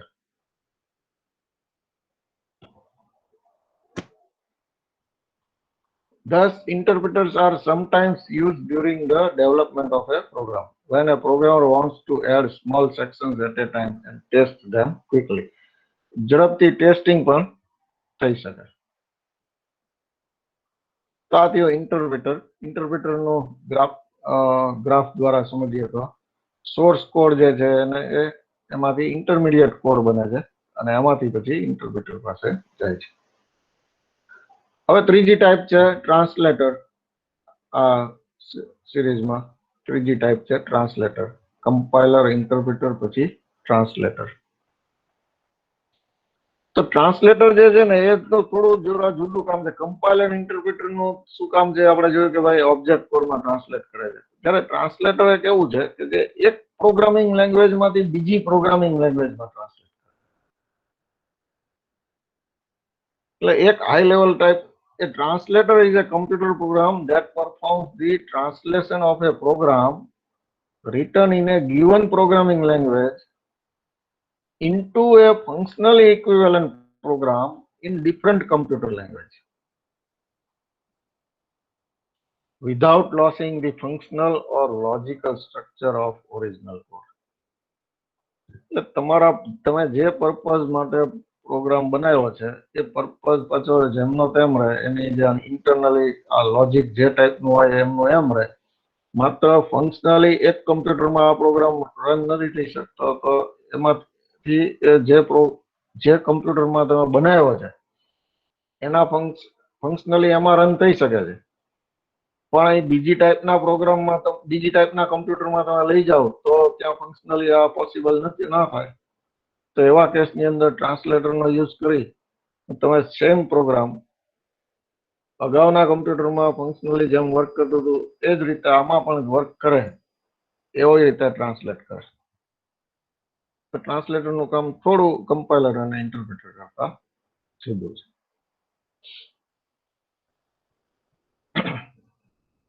Programming language processor, assembler, compiler or interpreter. Assembly લેંગ્વેજમાંથી જે ઓલામાં ટ્રાન્સલેટ કરે અને એસેમ્બલર કહેવાય. હાઈ લેવલમાંથી મશીનમાં ટ્રાન્સલેટ કરે અને કમ્પાઇલર અથવા ઇન્ટરપ્રિટર કહેવાય. Programming language processor that converts a computer program written in one language to another. તો ટ્રાન્સલેટર શું છે? એક આવું લેંગ્વેજ પ્રોસેસર છે. એટલે કાં તો એસેમ્બલર જેવું કામ કરે છે અથવા તો એ કમ્પાઇલર અથવા ઇન્ટરપ્રિટર જેવું કામ કરે છે. પણ કયા કેસમાં? એક ટાઈપની લેંગ્વેજમાં થી બીજી ટાઈપની લેંગ્વેજમાં તમે જ્યારે પ્રોગ્રામ જે છે એ શિફ્ટ કરતા હો ત્યારે ટ્રાન્સલેટરનો યુઝ થાય. Differences between compiler and interpreter mostly મેં તમને જે કાંઈ અત્યાર સુધીમાં એક્સપ્લેન કર્યું એ મુજબ એમાં બધું મેં કવર કર્યું જ છે, છતાંય જોઈ લઈએ એક એક point. Difference between compiler and interpreter. Compiler takes entire program as input, whereas interpreter takes single instruction as input. પેલું જે છે આખો પ્રોગ્રામ એકી સાથે કમ્પાઇલ કરવા માટે લઈ લે છે. ઇન્ટરપ્રિટર છે વન બાય વન ઇન્સ્ટ્રક્શન લે છે. કમ્પાઇલર થી intermediate object code is generated, એનાથી આ જનરેટ થાય છે. પણ ઇન્ટરપ્રિટરમાં કોઈ ઓબ્જેક્ટ કોડ આવો ઇન્ટરમીડિયેટ ઓબ્જેક્ટ કોડ જનરેટ થતો નથી. સીધું ઓકે એક એક ઇન્સ્ટ્રક્શન ઓકે થતી જાય એના પછી એક્ઝિક્યુશન થાય. બરાબર, બધી ઇન્સ્ટ્રક્શન ઓકે થઈ જાય એટલે પહેલી ઇન્સ્ટ્રક્શન થી શરૂ કરીને એક એક ઇન્સ્ટ્રક્શન લેતું જાય અને એને એક્ઝિક્યુશન થાય. જ્યારે પેલામાં એક ઓબ્જેક્ટ કોડ આખો જનરેટ થાય છે. કમ્પાઇલરમાં conditional control statements are execute faster, જ્યારે અહીંયા conditional control statements are execute slower. મેં સમજાવ્યું હતું તમને. અહીંયા મેમરી રિક્વાયરમેન્ટ કમ્પાઇલરમાં વધારે જરૂર પડે, જ્યારે ઇન્ટરપ્રિટરમાં મેમરી રિક્વાયરમેન્ટ ઓછી જરૂર પડે, મેમરીની ઓછી જરૂર પડે. કમ્પાઇલરમાં એકવાર ઓબ્જેક્ટ કોડ બની ગયા પછી program need not be compiled every time. દરેક વખતે કમ્પાઇલ કરવાની જરૂર નથી. જ્યારે ઇન્ટરપ્રિટરમાં અગેન એન્ડ અગેન જેટલી વાર પ્રોગ્રામ રન કરો એક્ઝિક્યુટ કરવો હોય એટલી વખતે પેલા સોર્સ કોડની જરૂર પડશે ને પડશે જ. એ સોર્સ કોડથી જ પેલામાં ટ્રાન્સલેટ થઈને પછી રન કરશે. Every time higher level program is converted into lower level program. કમ્પાઇલરમાં એક વખત હાયર લેવલ લેંગ્વેજમાં લખેલો પ્રોગ્રામ તમારે ભૂલથી ડિલીટ થઈ જાય તો પણ જો એનો ઓબ્જેક્ટ કોડ તમારી પાસે હોય તો પેલા કોડની જરૂર પડતી નથી. તો કમ્પાઇલરમાં તમને ફાયદો બીજો એ પણ થાય કે એક વખત તમે ડેવલપ કરેલો પ્રોગ્રામનો સોર્સ કોડ તમે કોઈને ન આપો, માત્ર ઓબ્જેક્ટ કોડ જ આપો અથવા એક્ઝિક્યુટેબલ કોડ જ આપો. એટલે એપ્લિકેશનમાં એ જ હોય છે ને. તમે જયારે એપ્લિકેશન વર્ડની એપ્લિકેશન કરો, વર્ડ કેવી રીતે એનો સોર્સ કોડ ક્યાં આપણી પાસે નથી. સોર્સ કોડ પણ જેનો અવેલેબલ હોય એને ઓપન સોર્સ પ્રોગ્રામ્સ કહેવાય છે. તો ઓફિસ, માઇક્રોસોફ્ટ ઓફિસ જેવું જ ઓપન ઓફિસ આવે, ઓપન ઓફિસ, જેમાં તમને સોર્સ કોડ પણ અવેલેબલ હોય. Next, errors are displayed after entire program is check. કમ્પાઇલરમાં આખો પ્રોગ્રામ ચેક કરીને જેટલી એરર હોય એ બધી એકી સાથે ડિસ્પ્લે કરે. ને ઇન્ટરપ્રિટરમાં વન બાય વન ઇન્સ્ટ્રક્શનમાં જેવી એરર આવે એટલે પહેલા તમને એરર કહી દે પછી આગળ વધે. એ એરર તમે કાઢો નહીં ત્યાં સુધી આગળ વધી શકાય નહીં. So errors are displayed for every instruction interpreter, if any. કમ્પાઇલરમાં એક્ઝામ્પલ છે સી કમ્પાઇલર. સી લેંગ્વેજ છે એ કમ્પાઇલરનો યુઝ કરે છે અને બેઝિક લેંગ્વેજ છે ઇન્ટરપ્રિટરનો યુઝ. હવે એઝ પર સિલેબસ આપણે બધા ટોપિક કવર કર્યા, પણ કેટલીક વાત છૂટી ગઈ હોય તો એવું બધું આપણે જોઈ લઈએ. એક મેં વાત કરી હતી તમને આ કિલોબાઇટ, મેગાબાઇટ, ગીગાબાઇટ આ બધી વાત કરી હતી. તો એના ફોર્મ્યુલા બધી જોઈએ. 1 byte equal to 8 bit, 8 bit એટલે 1 byte. 4 byte equal to 1 block or 8 byte equal to 1 block. તો આમાં કેમ આવું અલગ અલગ છે? તમે કમ્પ્યુટરમાં સાંભળ્યું હશે કે મારું કમ્પ્યુટર છે 32 બીટ છે, મારું કમ્પ્યુટર છે 64 બીટ છે.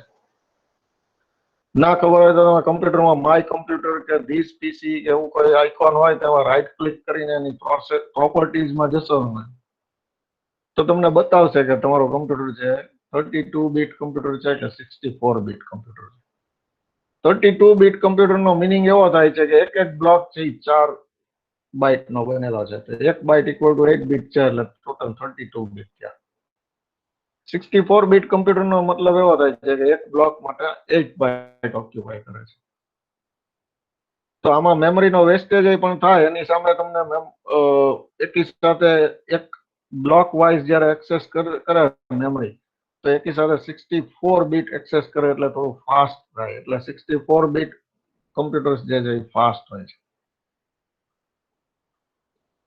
પછી આગળ મેમરીમાં આપણે આ બધાનો યુઝ કરીએ છીએ kilobyte KB 1 KB equal to 1024 byte 1024 byte નો એક 1 કિલોબાઇટ બને 1024 કિલોબાઇટ નો 1 મેગાબાઇટ બને 1024 મેગાબાઇટ નો ગીગાબાઇટ બને અને 1024 ગીગાબાઇટ ઇક્વલ ટુ 1 ટેરાબાઇટ.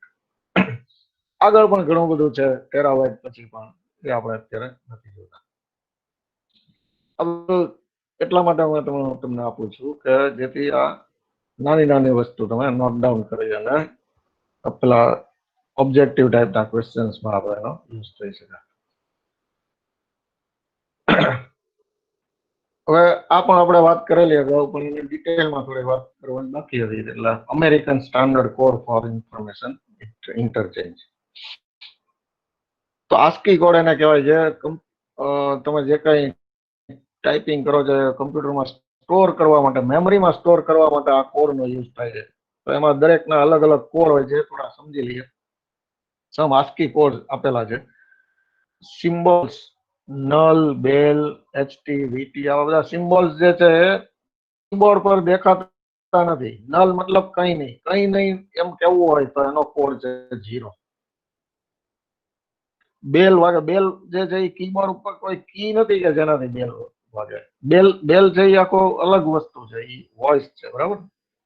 તો એનો કોડ જે છે એ નેક્સ્ટ આવતો હશે. આ 0 થી 31 માં આ બધા એના કોડ આપેલા છે. એચટી એટલે હોરિઝોન્ટલ ટેબ, વીટી એટલે વર્ટિકલ ટેબ, એસ્કેપ એટલે એસ્કેપ કી. એ કી ખરી કી છે પણ એ એસ્કેપ એટલે કઈ અંદર ત્યાં સ્ટોર કરવાનું નથી એટલા માટે એનો એક આવો સિમ્બોલ તરીકેનો કોડ આપેલો છે. તો 0 થી 31 કોડનો યુઝ આવા બધા સિમ્બોલ્સ માટે થાય છે.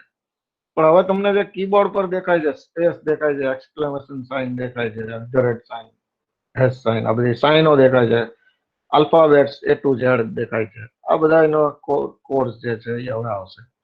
તો 32 to 57 માં આવા બધા સિમ્બોલ્સ અને 0 to 9 ડિજિટ્સ એનો સમાવેશ થાય છે 32 to 57 માં. એટલે 0 નો કોડ જોવો હોય તમારે તો છેલ્લા 10 જે છે એ 10 કોડ્સ જે છે એ 0 to 9 ના છે. એટલે 0 મતલબ 48 આવવો જોઈએ, 48, 1 એટલે 49, 9 એટલે 57 એ રીતે હશે.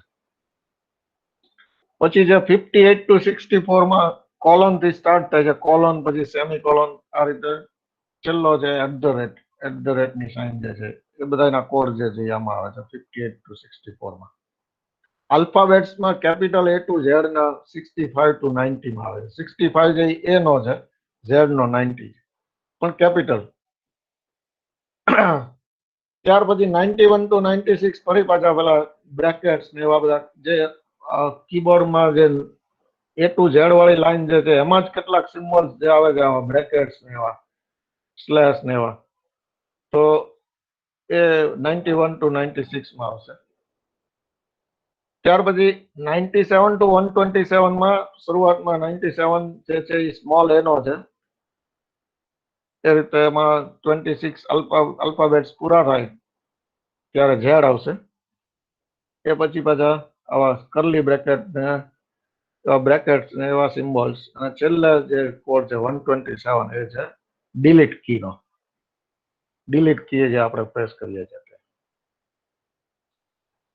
આસ્કી કોડ દરેકના તો દરેક જે છે નંબરમાં કન્વર્ટ થઈ ગયું એટલે તમે ડિલીટ કી પ્રેસ કરો એટલે 127 અંદર એ સેન્સ કરે. એટલે શું કરવું એ પછી અંદર ઇન્ટરનલી સર્કિટ જોવે. પણ ડિલીટ કી પ્રેસ કરો એટલે કમ્પ્યુટર જે એક્સેપ્ટ કરે એ શું એક્સેપ્ટ ઇનપુટ તરીકે 127 એક્સેપ્ટ કરે. 127 એટલે શું તો એનો ઇક્વિવેલન્ટ બાઇનરી કોડ જે હોય તે. તો આ રીતે દરેકના આસ્કી કોડ આપ્યા છે એટલે સ્ટાન્ડર્ડાઇઝ થઈ શકે દરેક વસ્તુ.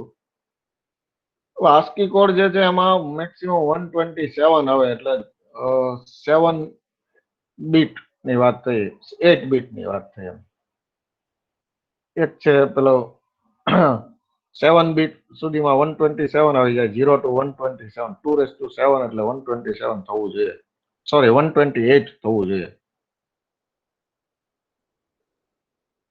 થાય 2⁷ એટલે 128 થાય. તો 7 બીટ નો યુઝ તો 0 to 127 સ્ટોર કરવા માટે 7 બીટનો ઉપયોગ થાય. તો 8મો બીટ શેના માટે યુઝ થાય છે? એક બાઇટમાં તો 8 બીટ હોય. તો એ આપણે અગાઉ વાત કરી હતી એમ ન્યુમેરિકલ જ્યારે પેલો ન્યુમેરિકલ તરીકે જ્યારે આપણે કામ કરતા હોય તો એમાં પોઝિટિવ નેગેટિવ સાઇન હોય એટલે આપણે નંબર્સ જે છે પ્લસ પણ હોઈ શકે અને માઇનસ પણ. એટલે એક બીટ છે સાઇન બીટ તરીકે યુઝ થાય. પ્લસ એટલે 0, સોરી હા પ્લસ એટલે 0 અને માઇનસ એટલે 1. એવું કંઈક હશે, બેમાંથી એક હશે ફિક્સ થયેલું હશે. 1 પણ માઇનસ માટે હોઈ શકે અથવા 0 છે એ પ્લસ માટે હોઈ શકે. તો આ રીતે 8 બીટનો એક બાઇટ બને છે અને એક લેટર સ્ટોર કરવા માટે 8 બીટનો યુઝ થાય છે. ઘણીવાર ખબર જ હોય તમને અમુક વસ્તુ કે ભાઈ તમે એને આલ્ફાબેટ્સ તરીકે જ યુઝ કરવાનો છે, એમાં નંબરની વાત જ નથી. તો પછી 8મો બીટ શા માટે સાઇન બીટ તરીકે રાખવો? તો 8મો બીટ પણ તમે કોડ માટે યુઝ કરી શકો. તો તમને 2⁸ એટલે ટોટલ 256 કોડ મળે. 256 કોડ એટલે 0 થી સ્ટાર્ટ કરીને 255 સુધી. તો આવા કોડને કહેવાય extended binary coded decimal interchange code એટલે એફસીડી. એટલે એમાં તમને કોડ વધારે પડતા મળે. તો બીજા ઘણા એટલે પછી જે છે એ તમે કીબોર્ડ ઉપર જોઈ શકો એવી વસ્તુ નથી હોતી. બધા સિમ્બોલ્સ તમે જોશો એ પછીના સિમ્બોલ્સ કોડમાં આ કોડને ઇક્વિવેલન્ટ, તો એ બધા જુદી ટાઈપના છે. એનો ઉપયોગ આખો અલગ છે. કી કોમ્બિનેશન થી તમે કરી શકો. તો એ બધા એનો મિનિંગ છે એ દરેક કોમ્પ્યુટર લેંગ્વેજમાં એ રીતે અલગ અલગ કરવામાં આવતું. તો એવા કોડ વધારે કોડ જે મેળવી શકાય છે એફસીડી. હવે આમાં જે વાત આવી એ તમારે કોઈ પણ કોડને બાઇનરી કોડમાં તો કન્વર્ટ કરવો જ પડે ત્યારે જે મશીનમાં સ્ટોર થઈ શકે એ આપણને ખબર છે. તો આપણે જે કોડની વાત કરી છે 65 કોડ છે, 66, આ બધી જે વાત કરીએ છીએ કઈ સિસ્ટમ છે? ડેસિમલ નંબર સિસ્ટમ છે. એટલે નોર્મલી વ્યવહારમાં જે આપણે યુઝ કરીએ છીએ, પ્રેક્ટિસમાં યુઝ કરીએ છીએ એ કોડ બધા છે એ નંબર સિસ્ટમ છે ડેસિમલ નંબર સિસ્ટમ કહેવાય. ત્યારે આ 10 ની જે લેંગ્વેજ છે એને બાઇનરી નંબર સિસ્ટમ કહેવાય. તો બે નંબર સિસ્ટમ સાથે આપણે મેઇનલી કામ કરવાનું છે એટલે બે જ જોઈશું. બીજી પણ નંબર સિસ્ટમ મેથેમેટિક્સમાં ખ્યાલ હશે જ તમને. ઓક્ટલ નંબર સિસ્ટમ હોય છે જેનો બેઝ 8 હોય. હેક્સાડેસિમલ નંબર સિસ્ટમ હોય જેનો બેઝ 16 હોય. તો જેટલો બેઝ હોય એટલા ડિજિટ્સ અવેલેબલ હોય. તો બાઇનરીમાં નો બેઝ 2 છે એટલે એમાં બે ડિજિટ્સ હોય, 0 અને 1. ડેસિમલ નો બેઝ 10 છે એટલે એમાં 0 to 9 અવેલેબલ હોય. પ્લસ પછી પાછું ફ્રેક્શનલ પાર્ટ વાળું આખું એક મેથેમેટિક્સ અલગ છે. એમાં આપણે ઊંડા નહીં ઉતરીએ. આ તો તમે આનાથી વંચિત ના રહી જાઓ એટલે આ વસ્તુ હું તમને બતાવું છું. તો ડેસિમલ નંબર સિસ્ટમમાં 0 to 9 ડિજિટ્સનો યુઝ થાય, બાઇનરીમાં 0 to 1 નો યુઝ થાય. એક્ઝામ્પલ જોઈએ તો 65 જે આપણે વાત કરી છે ડેસિમલ નંબર સિસ્ટમમાં છે. એનો બેઝ 10 છે એટલે જ્યારે જુદી જુદી નંબર સિસ્ટમનો યુઝ કરતા હો ત્યારે બેઝ સાથે લખીએ તો ખ્યાલ આવે કે આ સેમ કઈ નંબર સિસ્ટમનો નંબર છે. તો 65 ના સફિક્સમાં 10 લખીએ એટલે ખ્યાલ આવે કે આ ડેસિમલ નંબર સિસ્ટમનો છે. 10001 એના સફિક્સમાં 2 લખીએ છીએ એટલે બાઇનરી નંબર સિસ્ટમનો નંબર છે. કારણ કે 10001 છે એ ડેસિમલમાં આવી શકે પણ ત્યાં 2 લખ્યો છે એનો મતલબ બાઇનરી. તો બાઇનરીમાંથી ડેસિમલમાંથી બાઇનરીમાં કન્વર્ઝનની મેથડ તમને યાદ કરાવી દઉં. એટલે from decimal to binary convert કરવું હોય તો 104 એક એક્ઝામ્પલ લઈએ તો 104 ને આપણે બાઇનરીમાં કન્વર્ઝન કરવું છે તો શું કરવું છે? આ શીખ્યા જ છે આપણે અગાઉ, માત્ર હું તમને રિવિઝન કરાવું છું. એટલે તમે અગાઉના સ્ટાન્ડર્ડ્સમાં શીખ્યા હો. તો 2 થી બાઇનરીમાં નો બેઝ 2 છે એટલે 2 થી ડિવાઈડ કરવું પડે. તો 2 into 104 ડિવાઈડ બાય 2 કરશો એટલે 52 મળશે અને રિમાઇન્ડર 0 આવશે. તો બાજુમાં રિમાઇન્ડર લખતા ગયા છીએ આપણે. ફરીથી 2 થી ડિવાઈડ કર્યું, 26 આવ્યું 0 રિમાઇન્ડર, 13 આવ્યું 0 રિમાઇન્ડર, 6 આવ્યું 1 રિમાઇન્ડર, 3 આવ્યું 0 રિમાઇન્ડર, 1 આવ્યું 1 રિમાઇન્ડર. છેલ્લે 1 આવે ત્યારે 2 થી ફરી લાસ્ટ ટાઈમ એકવાર ડિવાઈડ કરવાનું અને ક્વેશ્ચન છે 0 આવ્યો અને રિમાઇન્ડર 1 આવ્યું. છેલ્લે 1 કમ્પલસરી લેવાનું છે. હવે તો 104 ઇક્વિવેલન્ટ એનો ઇક્વિવેલન્ટ બાઇનરી કોડ લખવો હોય તો નીચેથી સ્ટાર્ટ કરો, એટલે 110100 આ તમારો થયો binary number, equivalent binary number. તો 104 equal to 104 in decimal equal to 110100 in binary. તો બાઇનરી નંબર આપ્યો હોય તો એમાંથી ડેસિમલમાં કેમ કન્વર્ટ કરવું પડે, કરી શકાય. તો આ એનો એક્ઝામ્પલ છે.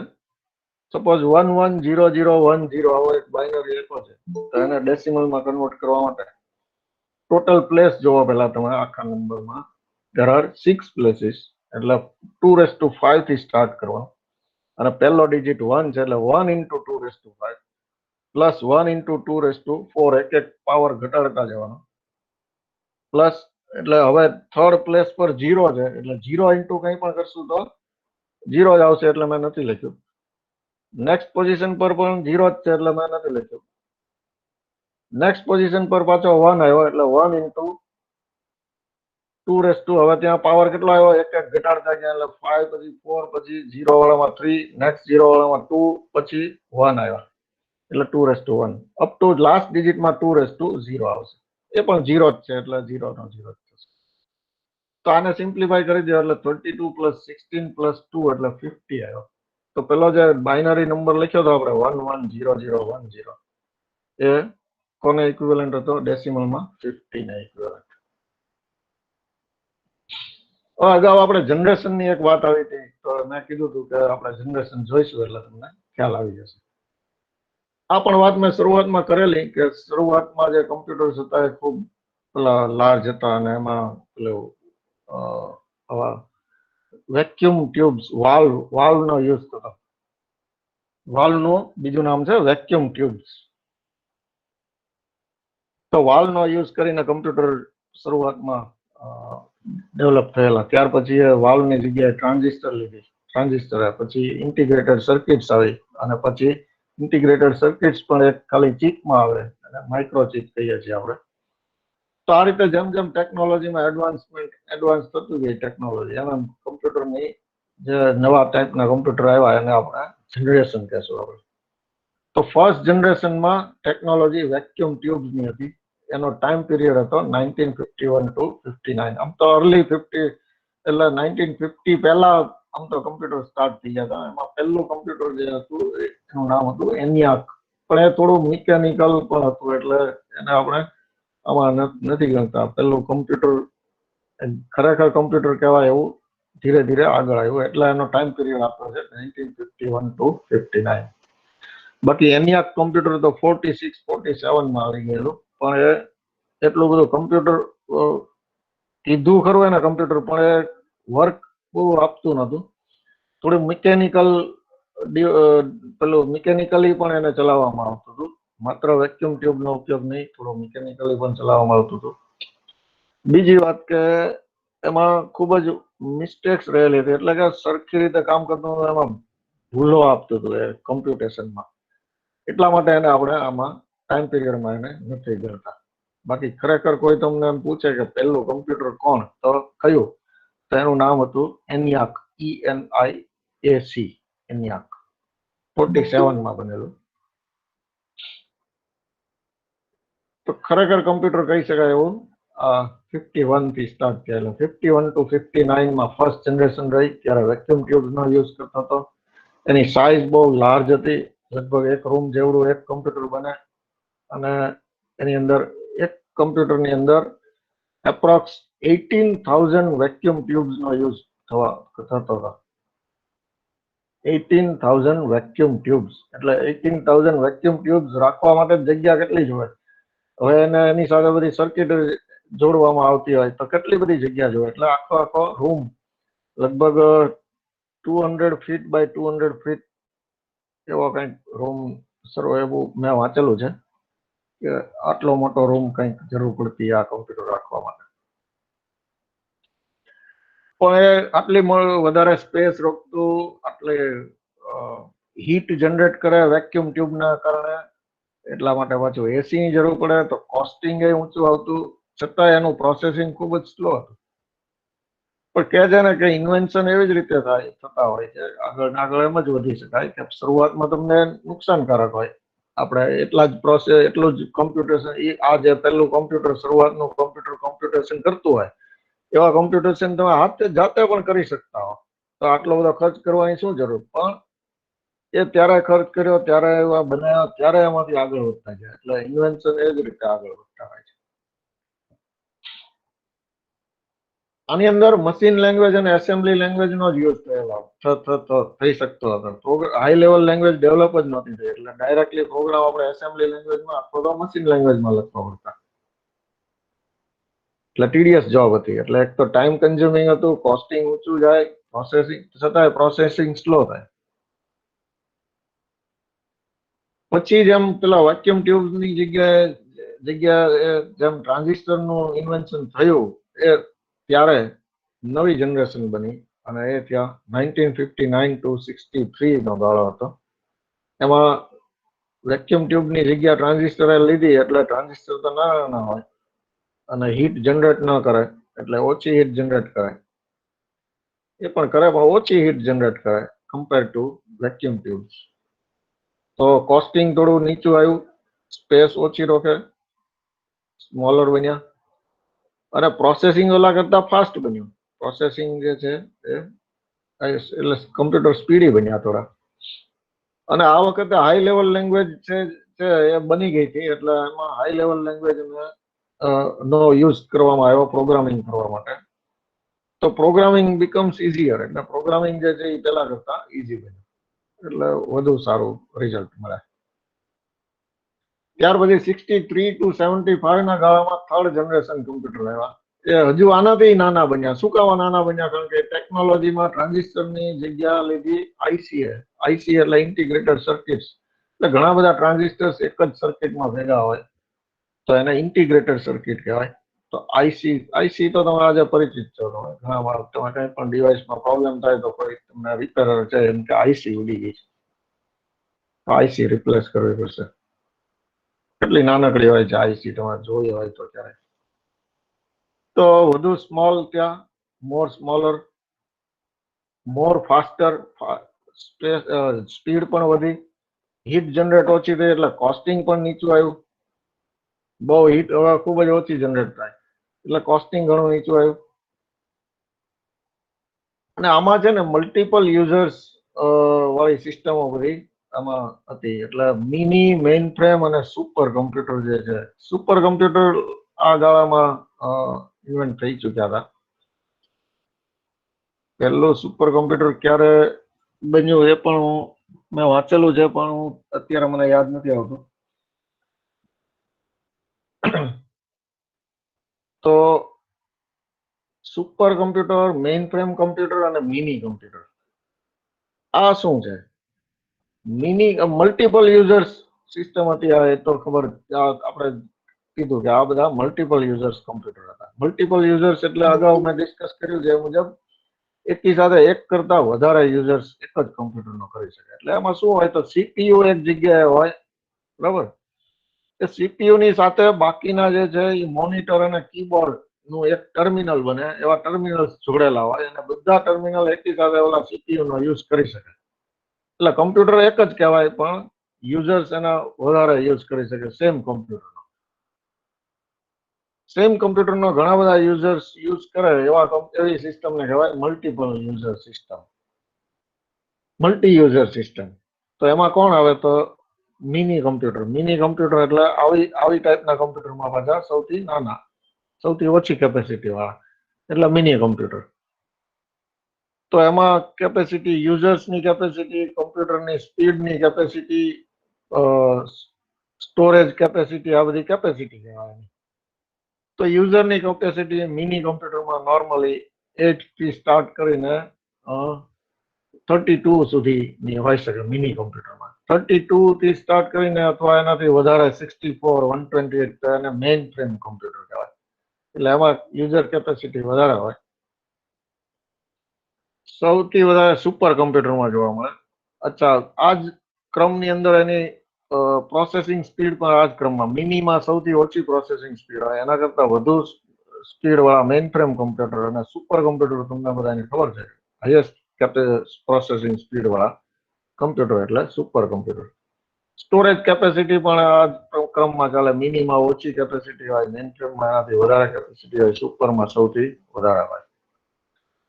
એ ઉપરાંત સ્ટોરેજ કેપેસિટી માટે ડિવાઇસીસ જે છે યુઝ થાય એ પણ આમાં જેમ જેમ આગળ વધતા જાય મિની, મેઇન ફ્રેમ અને એનાથી આગળ સુપર, એમ નવા નવા ડિવાઇસીસ તમને અવેલેબલ થતા જાય એટલે એની કેપેસિટી વધારે.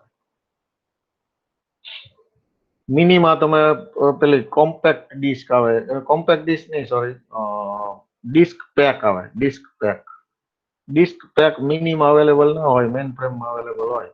ડિસ્ક પેક એટલે એ ખૂબ લાર્જ નંબર ઓફ ડેટા જે તમે સેટેલાઇટ્સ અને એમાંથી જે ડેટા આવતો હોય તો કેટલા લાર્જ નંબર ઓફ ડેટા હોય કે સેટેલાઇટ્સ ને મોકલવાનો થતો હોય કે સેટેલાઇટ્સ માંથી ઇમેજ ને એ બધું લે, આખા વર્લ્ડ ની ફરતા ફરતા હોય તો સતત ઇમેજીસ લેવાનું ચાલુ હોય, એ બધો ડેટા કન્ટિન્યુ એને મોકલવાનો ચાલુ રહે. તો એ લાર્જ નંબર ઓફ ડેટા ની જરૂર પડે. તો એ બધી સ્ટોરેજ કેપેસિટી જે છે એ જેમ જેમ તમે આગળ વધતા જાવ એમાં વધારે કેપેસિટીના કમ્પ્યુટર્સ થાય મળતા જાય. ત્યાર પછીની જનરેશન છે એ ફોર્થ જનરેશન, 1975 ટુ ડે, એટલે આજ સુધીના જે કમ્પ્યુટર છે બધા ફોર્થ જનરેશનના છે. સ્મોલેસ્ટ કમ્પ્યુટર છે, એટલે કે સાઇઝમાં અત્યાર સુધીના જેટલા કમ્પ્યુટર હતા એ બધા કરતા નાના કમ્પ્યુટર અહીંયા તમને અવેલેબલ છે. અહીંયા તમને માઇક્રો કમ્પ્યુટર પણ અહીંયા આવી ગયું ફોર્થ જનરેશનમાં, એટલે પર્સનલ કમ્પ્યુટર. એ પહેલા પર્સનલ કમ્પ્યુટર નહોતા, થર્ડ જનરેશન સુધી પર્સનલ કમ્પ્યુટર નહોતા.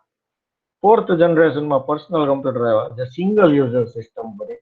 1981માં પીસી છે આવ્યા બજારમાં.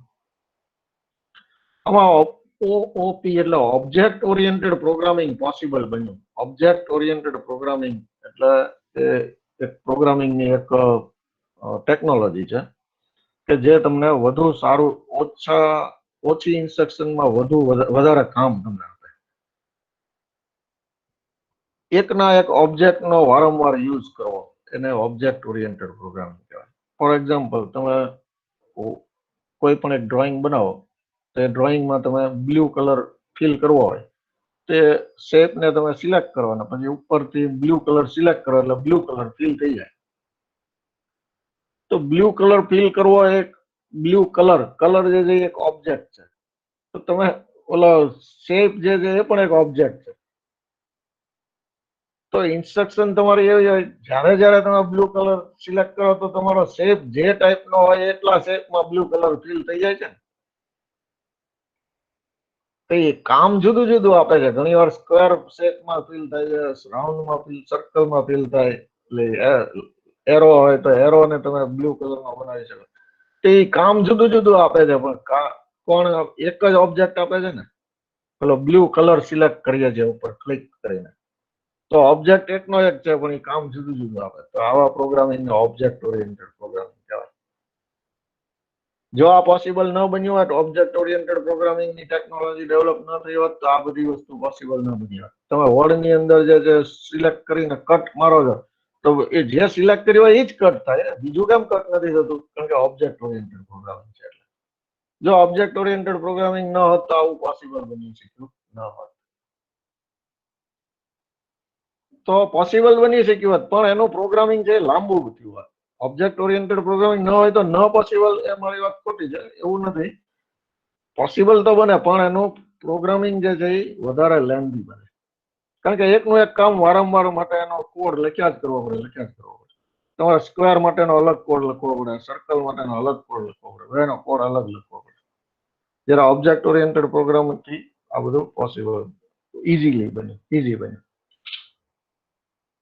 હવે પછીની ફિફ્થ જનરેશન જે છે એ હજુ આવી નથી, એટલે ફ્યુચરની વાત છે.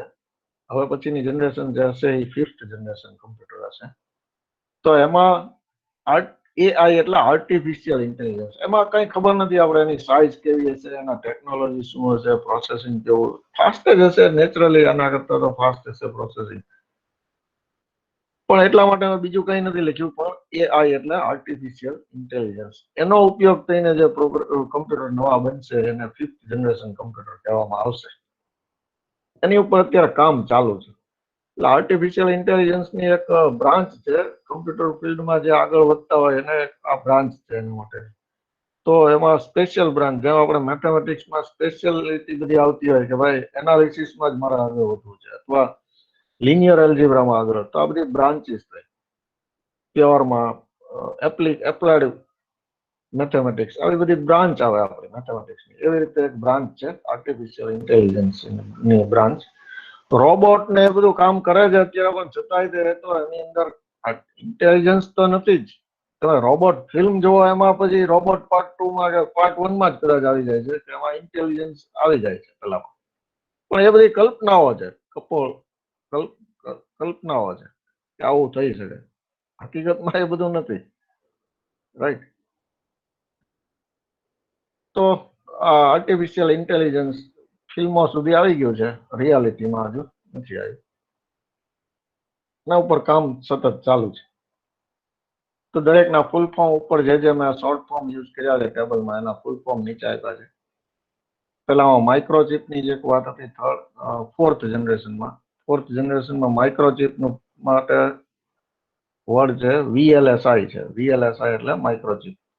VLSI નું ફૂલ ફોર્મ છે વેરી લાર્જ સ્કેલ ઇન્ટિગ્રેશન. તો નીચે મેં બધા ફૂલ ફોર્મ પણ આપી દીધા છે.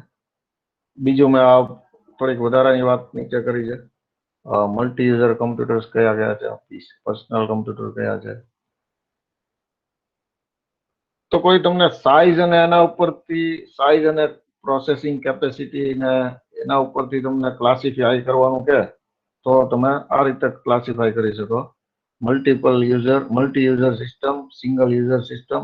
એમાં મલ્ટી યુઝરમાં સુપર, મેઇન ફ્રેમ, મિની, સિંગલમાં તમને આ બધા મળશે. તો આ રીતે ક્લાસિફિકેશન તમે આપો તો એ સાઇઝ અને કેપેસિટી પ્રમાણે ક્લાસિફાઈ કર્યું કહેવાય. ઉપર જે ટેબલમાં ક્લાસિફિકેશન આપ્યું છે જનરેશન વાઇઝ ક્લાસિફિકેશન આપ્યું છે.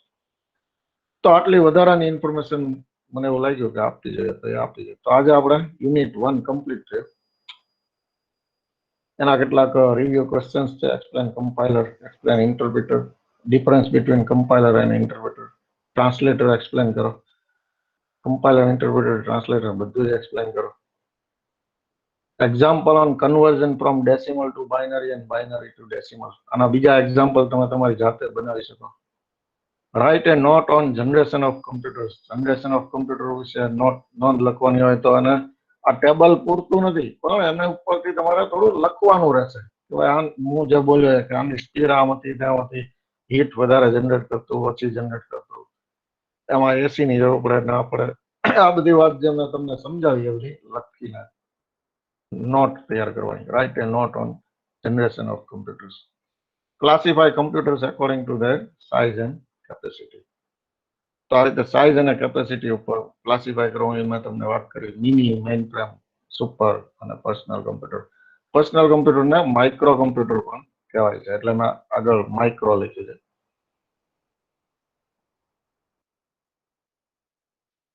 તો યુનિટ 1 આપણે અહીંયા કમ્પ્લીટ કરીએ છીએ. Stay home, stay safe, right?